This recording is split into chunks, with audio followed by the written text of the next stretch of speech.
Ante todo, buen día, Magíster Sonia. Buen día, colegas todos. En esta oportunidad, mi persona, Marifi Quiñones Flores, va a tocar el tema de los analgésicos más utilizados en las unidades de emergencias y urgencias.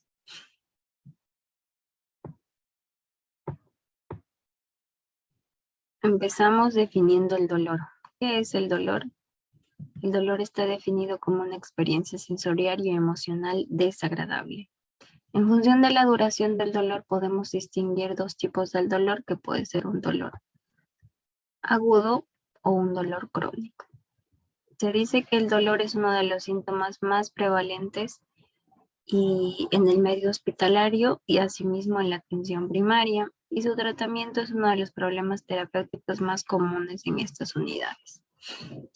¿Y qué se utiliza para remediar la sintomatología del dolor? En su mayoría se utilizan los AINES y los opioides de primera línea, ¿no? ¿Qué son los AINES? Los AINES son antiinflamatorios no esteroideos, cuya indicación o utilización están recomendados en casos de analgesia, antipiréticos, antiagregantes, plaquetarios. También son antiinflamatorios en su esencia. También son uricosúricos, utilizados en el tratamiento de la gota. Están también indicados para dolores osteomusculares, artritis, artrosis, en casos de dismenorrea o en casos para tratar la sintomatología del dolor postquirúrgica. También son denominados los AINES como analgésicos periféricos. ¿Cuál es el mecanismo de acción de los AINES? Debemos de saber que en la membrana existen fosfolípidos, ¿no? Los fosfolípidos que se convierten en ácido araquidónico, que el mismo que pasa a ser una enzima constitutiva denominada la COX-1 o la ciclooxigenasa 1. ¿Qué es lo que esta enzima genera en un cuerpo en homeostasis? Esta favorece a la generación de tromboxanos, que significa que va a generar agregación plaquetaria en situaciones de heridas y vasoconstricción en el caso que existiera hemorragias. Genera prostaglandinas que favorecen la vasodilatación, el tono uterino. También las prostaciclinas, que están encargadas de la agregación plaquetaria, la vasodilatación, la protección gástrica, renal y la protección cardiovascular. Entonces, definimos que la COX-1 es constitutiva por eso, porque es parte de la homeostasis de todo el cuerpo. Pero, ¿qué sucede ante un mecanismo de inflamación? Cuando hay inflamación en el cuerpo, algún tejido se ve amenazado, que se genera por la enzima nuclear factor kappa beta, se libera esto. ¿Y qué va a generar esta enzima? Va a generar la producción del COX-2 o la ciclooxigenasa 2, que es inducida ante la inflamación y es la encargada de perpetuar la inflamación a lo largo del tejido y del cuerpo, ¿no? La COX-2, ¿qué va a generar? Va a generar toda esta homeostasis que habíamos visto al inicio, se va a ver alterada, y lo que va a generar la COX-2 es dolor por la segregación de prostaglandinas E1, y por la segregación de prostaglandinas E2 va a generar dolor y fiebre, y por lo tanto va a haber dolor, fiebre, va a haber calor, rubor, dolor en la zona o en el tejido y la pérdida de función del mismo. Entonces, ¿dónde es que actúan los AINES habiendo visto todo este mecanismo de acción frente a una inflamación? Es que actúan a nivel de estas enzimas de la ciclooxigenasa 1 y de la ciclooxigenasa 2, independientemente, ¿no? Claro que hay inhibidores selectivos, ¿no? Que pueden inhibir la COX-2, sin embargo, estos han sido poco a poco rezagados o utilizados bajo estrictas indicaciones médicas, ya que al inhibir la COX-2 tienen bastantes efectos adversos, ya que la COX-2, bueno, se dice que ha sido inducida, ¿no? Por la inflamación ante alguna amenaza. Sin embargo, fisiológicamente, bajo varios estudios, también se determinó que la COX-2 es parte de la homeostasis del cuerpo y al ser inhibida se ve alterado ¿qué órganos? Se ve alterado la función renal y la función del sistema nervioso central, ¿no? Porque también la COX-2 existe en el cerebro. Entonces, si los AINES inhiben la COX-2 y a su vez la COX-1, que en su mayoría lo hacen los AINES tradicionales, ¿qué van a generar? Pues van a generar una serie de efectos adversos, ya que estas participan en la homeostasis del cuerpo. Continuamos. Vamos a ver la clasificación de los AINES. Los AINES se pueden clasificar como no ácidos o también llamados no AINES y los AINES ácidos o tradicionales. Dentro de los AINES o no AINES, contamos con el paracetamol y el metamizol. En los AINES ácidos contamos con la aspirina, el ibuprofeno, el naproxeno, el ketoprofeno, diclofenaco, ketorolaco, entre otros, ¿no? Entonces, asimismo, esta toda variedad de AINES tienen una subdivisión que estos no son selectivos.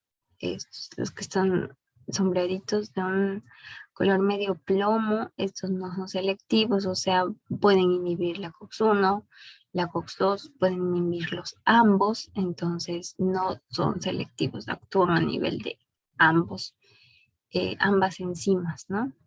En cambio, existe un grupo que se les considera los COX selectivos, COX-2 selectivos. Hay un grupo de los mismos que están en los no selectivos, también en los selectivos. Y bueno, vamos a ver que en su mayoría el diclofenaco es un medicamento bastante utilizado, ¿no? En la atención primaria, en emergencias, es bastante utilizado. Bueno, vamos a la farmacocinética de los AINES. Su absorción es al 90% en la unión a las proteínas, o sea, va a tener una buena adherencia a las mismas. Su distribución es bastante eficaz a lo largo de los diferentes tejidos del organismo. Su metabolismo es a nivel hepático, en el hígado. Su excreción es a nivel renal.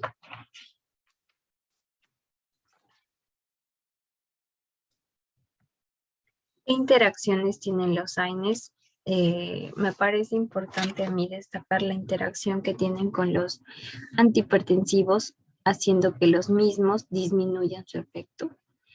Y el efecto de potencia que tienen con los anticoagulantes, porque va a ser un común denominador que vamos a ver en las unidades de emergencia, pacientes hipertensivos con cuadros de síndromes dolorosos o pacientes con anticoagulados que también vienen con síndromes dolorosos, ¿no?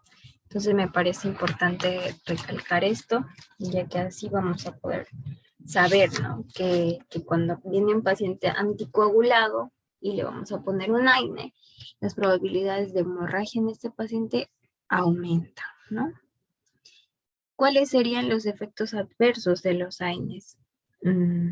Como ya les mencioné al inicio, al inhibir la COX-1 y la COX-2, van a existir una serie de eventos adversos o efectos adversos al inhibir estas enzimas, dentro de las cuales tenemos efectos gastrointestinales, puede producir una gastritis, renales, una necrosis papilar o una nefropatía. Hematológicos pueden producir hemorragias, cardiovasculares, pueden producir hipertensión. A nivel del útero pueden inhibir el trabajo del parto y en el sistema nervioso central al inhibir la COX-2 sobre todo puede generar cefalea, vértigo y confusión. Asimismo también puede haber una hipersensibilidad a los AINES.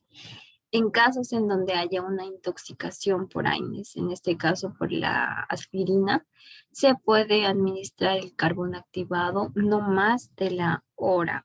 Se pudiera esperar a las 4 horas, pero esta actuación tendría que ser a la media o a la 1 hora, ¿no? Media hora o 1 hora de haber se suscitado la intoxicación con aspirina.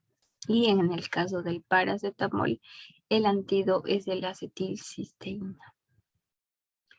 Entonces empezamos con el primer AINE o no AINE, categorizado como un antipirético y analgésico, el paracetamol.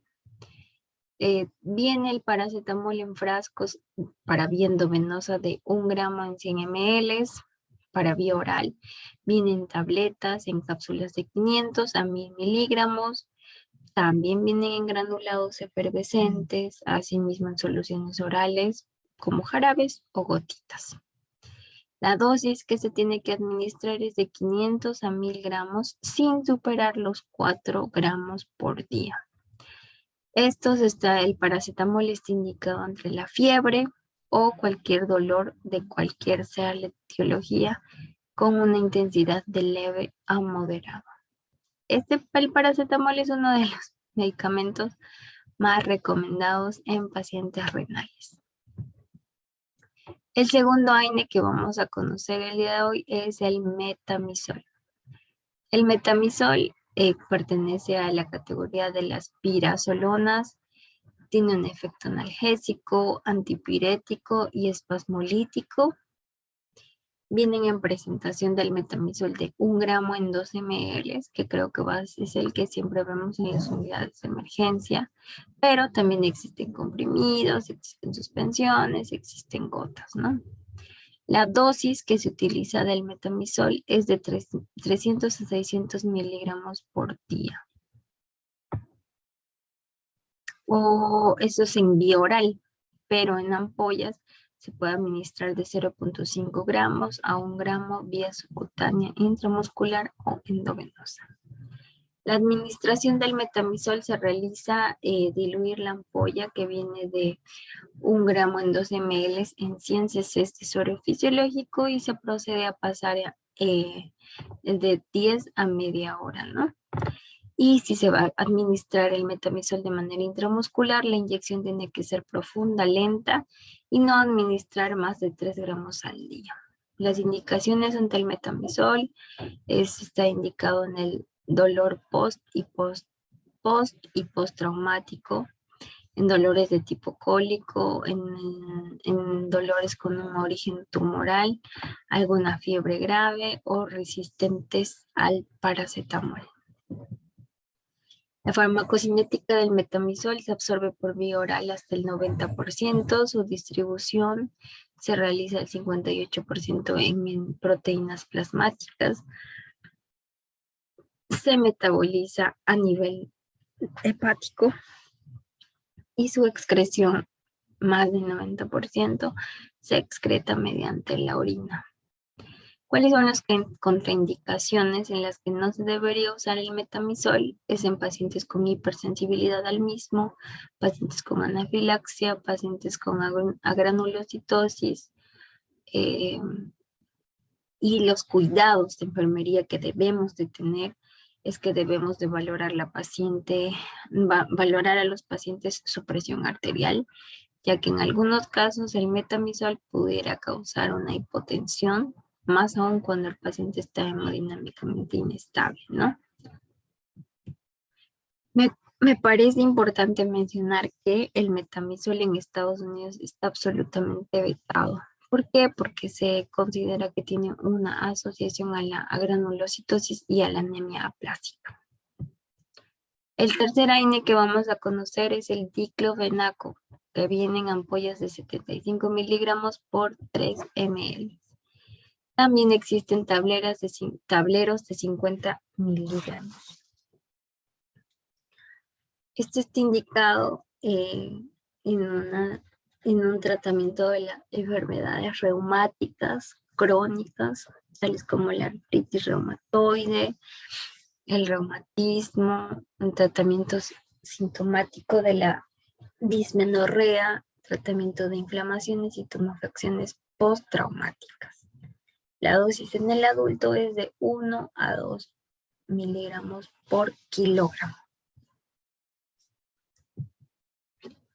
La administración del diclofenaco por vía intramuscular es profunda. Se puede utilizar 1 o 2 ampollas diarias con un intervalo de 12 horas entre una y otra.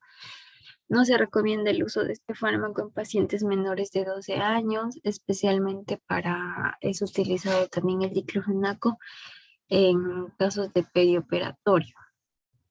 De manera endovenosa se puede administrar 1 o 2 miligramos por kilogramo, diluido en una solución de dextrosa o al 5 o de solución fisiológica como dosis de carga en venoclisis.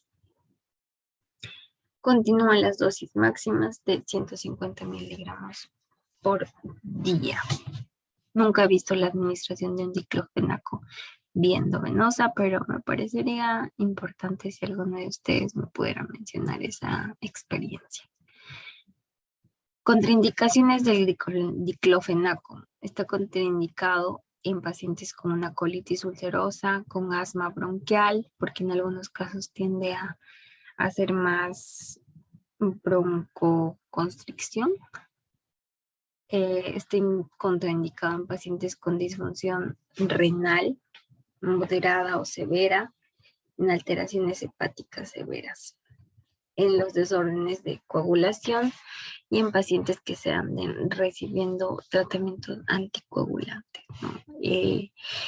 Por ejemplo, en los pacientes anticoagulados, pues darles una intramuscular les genera una equimosis increíble. Y bueno, y los pacientes se asustan porque desconocen el motivo por el cual les está generando esto, ¿no? Ellos piensan que ha sido porque la enfermera se lo aplicó mal. Los cuidados de enfermería que debemos de tener con el diclofenaco es preguntarle siempre si ha tenido alguna reacción adversa. Los fármacos antiinflamatorios no esteroideos en pacientes con insuficiencia renal se recomienda tomar ciertas precauciones.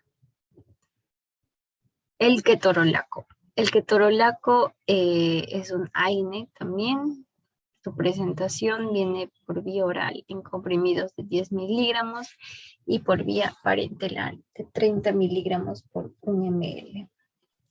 Indicaciones de manera inyectable. Está indicado para tratamiento a corto plazo de un dolor moderado o severo posoperatorio, un dolor de huesos, un dolor dental, artralgias, un dolor causado por un cólico nefrítico. Tratamiento de agudos como el dolor de cabeza severo, incluida la migraña. Y oral en el tratamiento a corto plazo del dolor o leve o moderado en casos de postoperatorio. La administración del ketorolaco se puede realizar en bolo lento, no menos de 15 segundos. Los pacientes que tienen alguna enfermedad gastrointestinal está contraindicado totalmente el uso de los AINES. ¿Por qué? Porque se considera que el ketorolaco es el AINE más gastrolesivo de todos.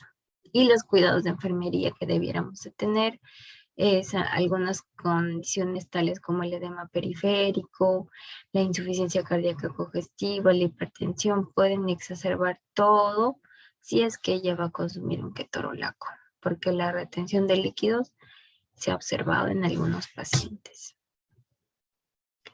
Ahora vamos a hablar de los opioides, el segundo grupo farmacológico en el cual se utilizan, ¿no?, para aliviar el dolor. Los opioides están indicados en el tratamiento de un dolor leve o grave. De un dolor leve podemos utilizar el tramadol y de un dolor grave ya utilizamos la morfina, ¿no? También está indicado en pacientes con tos, el uso de la codeína y el dextrometorfano, y en casos de diarrea la loperamida. ¿Cuál es el mecanismo de acción de los opioides? Si ya se generó un impulso nervioso desde algún nivel periférico, estos impulsos nerviosos llegan a través de los mismos a la médula y llegan hasta el cerebro, ¿no? Y dan la alerta y dicen, bueno, hay alguna área que se está inflamando, que está produciendo dolor, está produciendo calor. Entonces, se realizan los exámenes, no, perdón. Entonces, al inhibir estos impulsos nerviosos, tenemos ahí unos receptores, que son estos. Estos son los receptores, los encargados de emitir bien el mensaje del dolor, pues, ¿no? Que son el mu, el kappa y el delta. Esos son los receptores. Asimismo, los opioides van a actuar, pues, a nivel de esto, que se consideran las proteínas G inhibitoras, y estos son sus receptores. Entonces, asimismo, los opioides van a actuar aquí, asimismo van a actuar aquí. ¿Qué van a generar? Van a potenciar la vía desencadenante de la analgesia. O sea, si es que el paciente tuvo una inflamación o está teniendo una inflamación, el cuerpo automáticamente, en señal de homeostasis, va a querer solucionar este problema. Y va pues a su auxilio, y por lo tanto se potencia la analgesia natural que se genera en el cuerpo. ¿Cuál es la clasificación de los opioides, no? Tenemos los agonistas puros, que se encargan de inhibir solo el receptor mu, que se encuentran como la morfina, la codeína, dextrometorfano, oxicodona, tramadol. Y los agonistas parciales o sintéticos, como la buprenorfina, entre otros, ¿no? Entonces, los agonistas puros solo inhiben el receptor mu. Los agonistas parciales, de la misma manera, solo el receptor mu. Los agonistas antagonistas es el mu con el kappa, y los antagonistas ya sintéticos es la naloxona. Entonces, ¿qué sucede también cuando, por ejemplo, hay una sobredosis de morfina, ¿no?, en un paciente?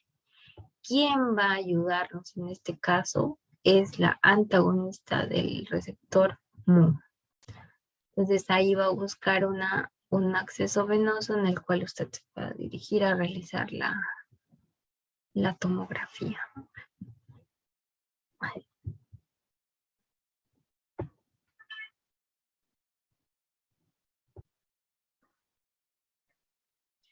Bueno, entonces al haber entendido cuáles son los agonistas puros, bajo qué receptor actúan los agonistas parciales, bajo qué receptor actúan los agonistas y antagonistas, que son los que inhiben la función, en la enzima mu, pero potencian del receptor kappa, y los antagonistas que se revierten el efecto logrado por los agonistas puros. El mecanismo de la farmacocinética en todos los opioides se va a llevar de la siguiente manera. Voy a generalizar, ¿no? La absorción se lleva a cabo mejor endovenosa o subcutánea. Eh, la distribución se lleva a cabo mejor en todos los tejidos. Su metabolismo también es a nivel hígado. Y su excreción es a nivel renal, y también puede ser desarrollado a nivel de las heces por la bilis, ¿no?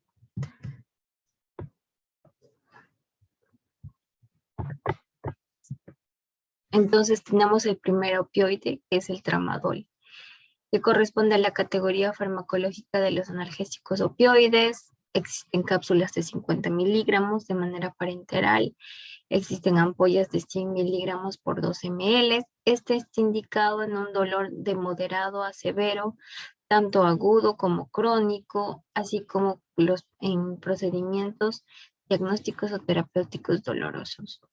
Las vías de las dosis por vías de administración: en vía intravenosa se administra una ampolla de 100 miligramos, en vía intramuscular de la misma manera, de 100 miligramos cada 6 u 8 horas en adultos, y se recomienda que al día no se exceda la dosis de 400 miligramos por día. La administración del tramadol es por vía parenteral inyectable lenta o en una solución de 100 cc. Está manejada por goteo. La contraindicación frente al tramadol es la hipersensibilidad al tramadol, intoxicaciones por alcohol, pacientes con o dependencia de psicofármacos, ¿no? Los cuidados de enfermería que se tiene frente al tramadol es que se debe administrar con precaución debido a que los opioides generan dentro de su triada de efectos adversos está considerada la depresión del nivel respiratorio, entonces, y depresión central. Entonces, tenemos que tener bastante cuidado con eso, ¿no? Y tener mucho más cuidado en administrar el tramadol a pacientes con insuficiencia renal. La morfina como segundo opioide viene en presentación de comprimidos de 60 miligramos. Asimismo, por vía parenteral vienen ampollas de solución al 1 o al 2%. Al 1 es 10 miligramos en 1 ml y el 2 es de la siguiente manera. Las dosis se lleva a cabo de 3 a 5 miligramos cada media hora. Las indicaciones de la morfina es que está indicado para el tratamiento del dolor intenso, para el tratamiento del dolor postoperatorio inmediato, el tratamiento del dolor crónico o maligno, el dolor asociado a un infarto de miocardio, una disnea asociada a insuficiencia ventricular izquierda y en edema de pulmón.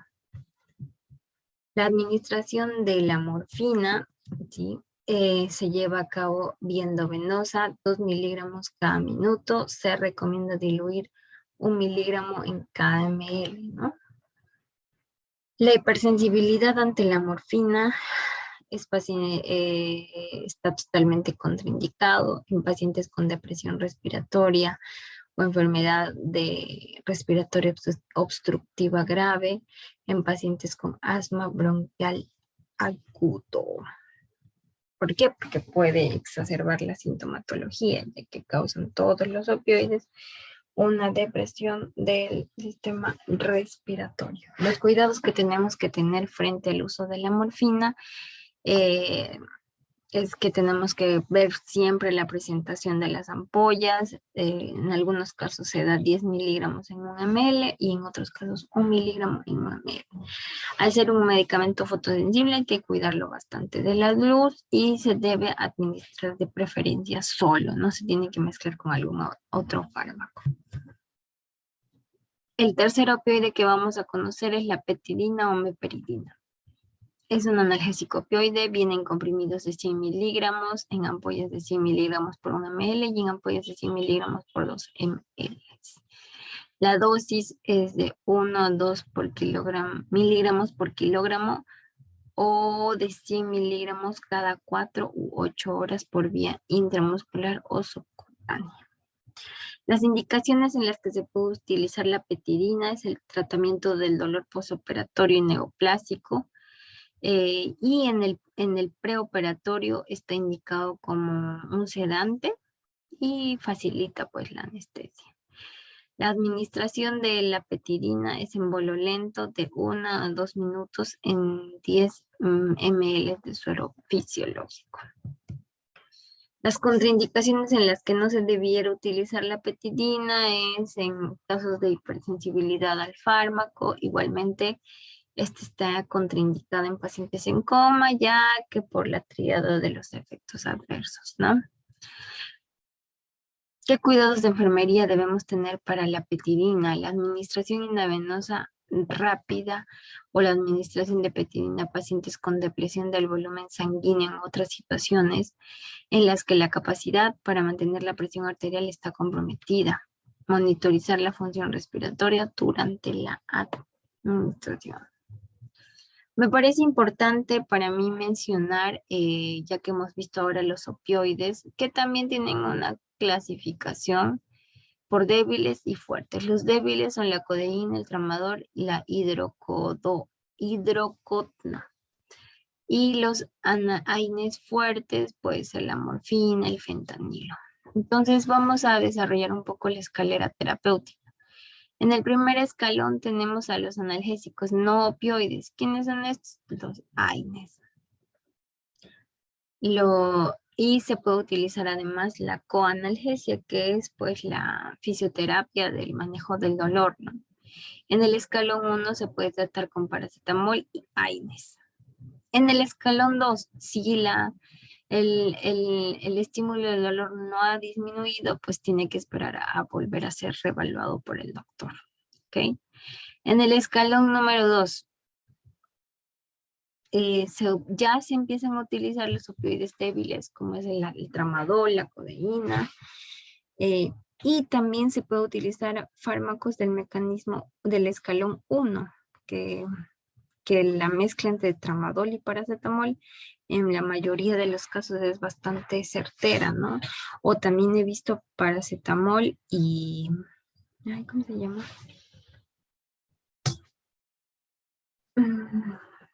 Sí, en su mayoría he visto paracetamol con tramadol. En el tercer escalón tenemos ya el uso de opioides potentes, tales como la morfina, el fentanilo, y también pues el manejo del dolor con coanalgésicos, ¿no? Dentro de estos, en el escalón 3, nunca se está, o bajo esta escalera terapéutica, no está recomendado la mezcla, ¿no?, de opioides débiles con opioides potentes. El uso del tramadol con la morfina no está indicado en este caso. El escalón número 4, si es que ya en el 3 el dolor no ha disminuido, si es que ante el fentanilo el dolor no ha disminuido, el doctor, ¿qué tiene que hacer? Pues tiene que eliminar el nervio. ¿Y cómo se elimina el nervio? Con una neuromodulación. Ahora, voy a presentarles el artículo que me llamó la atención, que es el riesgo cardiovascular asociado al consumo de antiinflamatorios no esteroideos. Es un estudio de cortes retrospectivo. El objetivo de este estudio fue la investigación, evaluar evaluar el impacto cardiovascular asociado al consumo de antiinflamatorios en un área de salud de Castilla. Los métodos que se utilizaron este es un estudio retrospectivo de cortes que se llevó a cabo entre el periodo de años del 2008 al 2013. Se concluyó que todos los pacientes mayores de 18 años, se incluyó a todos los pacientes mayores de 18 años. El análisis por síndrome coronario en relación con el tiempo de exposición. Se calcula también el riesgo relativo asociado el riesgo relativo asociado a los antiinflamatorios no esteroideos y se modelizó mediante la regresión de Poisson, ajustando por edad y sexo. También se calculó la dosis habitante día mediante la dosis diaria definida. Los resultados de esta investigación fueron en general de que el ibuprofeno, dentro de otros AINES, son los que están más asociados a al desencadenar alguna enfermedad cardiovascular, ¿no? Y como conclusión tenemos de que el consumo de los AINES se asocia a un mayor riesgo de sufrir un síndrome coronario agudo, sobre todo en los considerados como tradicionales, ¿no? Lo que se sugiere que no debieran tomar, lo que sugiere que no se debieran tomar ni durante tiempos prolongados ni en altas dosis. Bueno, eso sería todo respecto al tema de analgésicos utilizados en emergencias y urgencias. Y me quedo con esta frase que me gustó bastante, que dice que es divina la tarea de aliviar el dolor. Gracias.